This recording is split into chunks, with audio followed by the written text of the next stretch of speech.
How's it going, guys? It's KK Let's Go here, and today I want to talk about a very important issue that a lot of YouTubers, a lot of Facebook users are having, a lot of Adobe Premiere Pro users are having first and foremost, and this issue is exporting.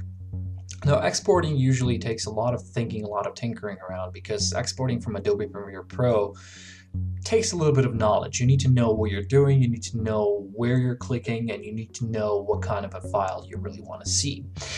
And there's a sea of options actually there, right in Adobe Premiere Pro. It's very difficult for a newcomer, for someone who's not very well aware of all the options and everything that Adobe Premiere Pro has to offer, of what all those options are and what they can do.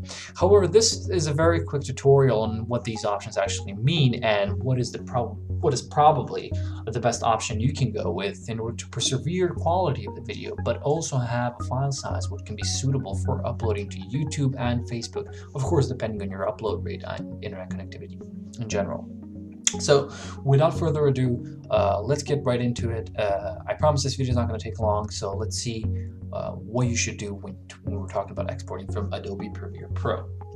Okay, so right now I have Adobe Premiere Pro open. It's an empty project, completely empty, and what I want to do is I want to import this video into Adobe Premiere Pro. You can do it in many different ways. You can go click File and then Import, but one of the easiest ways is, of course, just drag and drop. Let me go ahead and maximize this window, and then let me drag this to the actual timeline. So we're not going to do anything with video here. Really, this is a very simple train ride in the Shinkansen bullet train in Japan, from Japan to Osaka.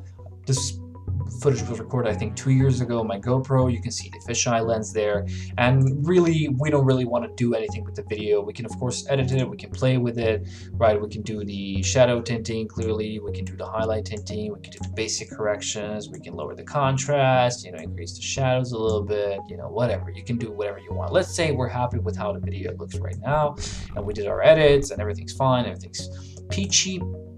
Actually, it looks horrible, so I have to readjust it a little bit. It's a tick, right? All right, so we do all of that, and we have our video. We're happy with it. What we want to do is we want to go to click File, and then we want to go to Export, and then Export Media.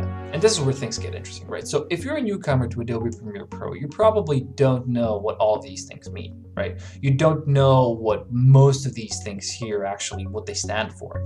But don't worry, there's a lot of different elements to this, but actually you don't really care about most of them. You care only about a couple of them, right?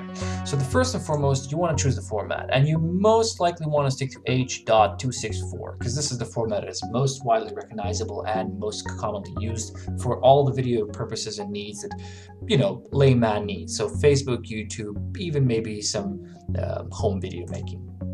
And then what you want to do, you can use a preset to select what kind of video you want. So what I mostly and usually recommend to everyone who's new to this program to use is clearly the HD 1080p 29.97 frame rate. So what does this mean? This means that the resolution of the video is going to be 1080p, which is fine, right? Most of the videos you see online nowadays are 1080p anyways. And you will also have 30 frames per second video, or 29.97 frames per second video. So let me go ahead and click there. So this gives us a 1080p 30 frames per second video right here. Now you can play with the frame rate, although I highly advise against that, mostly because the 30 frames per second is what's most commonly seen on YouTube. You can lower it to 25, 24, depending whether you're a PAL or NTSC region, but let's keep it at 30 for now. Now, a lot of people ask me, hey, I have this video and I'm doing everything that everybody else is saying online, yet the file size is low and the quality is just not there. Well, most of the people are not scrolling down enough. And why is that? Because if you keep scrolling down, you get to an actual important part, and that is the bitrate settings, right? And this is where it gets really important. The bitrate is how much data your video is actually going to have, right? So resolution is only a part of the quality of your video. What's more important, I would say, is the bitrate in megabits per second. So the bitrate is the actual amount of data that each frame will have, right? And the target bitrate is, the higher this number is, you will notice that the file size is going to be higher, but also the quality of your video is going to be closer to the raw material, right, to the raw footage. So clearly you want to keep this as high as possible. However, sometimes this is not really necessary because some of the platforms do not support target bit rates higher than a certain number. So let's see, for instance, now, YouTube target bitrate.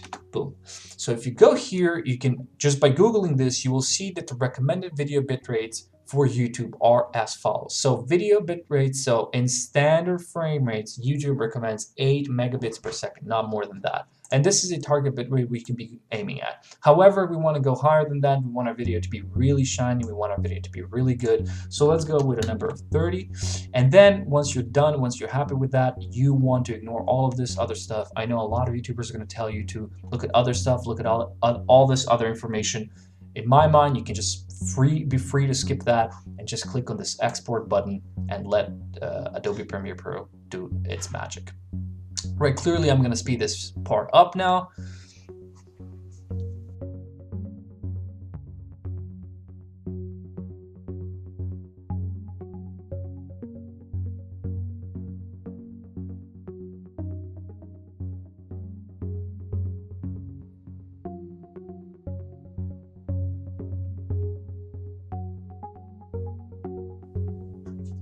Right, there you have it.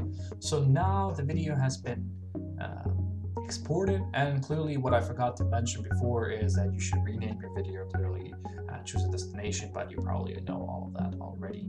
This was just about the presets you want to use. So thanks for watching, guys. Thank you very much for being here. If you like what you see, click a like button, click a subscribe button, follow me on Instagram clearly, and yeah, have a great day.